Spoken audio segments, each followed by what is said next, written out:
बीड जेलच्या प्रवेशद्वारावरून शिवरायांचा फोटो काढला असं गोपीचंद पडळकर म्हणतात। शिवरायांचा फोटो काढून तिथे बायबलमधील संदेश लावले असा आरोपही पडळकरांनी केलेला आहे। तर बीडमधील पेट्रस गायकवाड जेलरला तात्काळ सस्पेंड करा असं मिलिंद एकबोटे म्हणतात। गुन्हेगाराचा तुरुंगाचा अधिकारी म्हणून बसला आहे असं देखील एकबोटेंनी म्हटलेलं आहे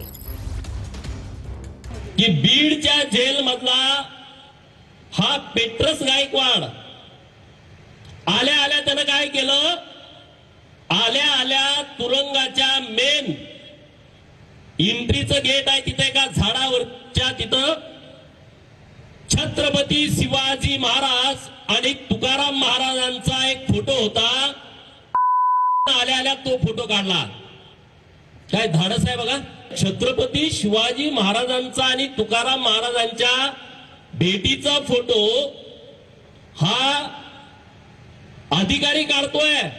तुरुंगाच्या एंट्रीला बायबल बदले स्लोगन असे 9 फोटो लावतोय। आणि हा पेट्रस जोसेफ गायकवाड हा जो कैदी जेलर आहे, हा जेलर याला कारणीभूत आहे। तर या जेलरला ताबडतोब सस्पेंड केलं पाहिजे। आणि योगेश देसाई हा जो याच्यातला अधिकारी आहे, हा अधिकारी आपलं काम नीट बजावत नाहीये आणि तो त्याला सहानुभूती दाखवतोय पेट्रस गायकवाडला। तर हे अत्यंत चुकीचं आहे। कोणताही दबाव दाखवून, कोणतंही आमिष दाखवून कुठल्याही व्यक्तीचं धर्मांतर करणं हा गुन्हा आहे।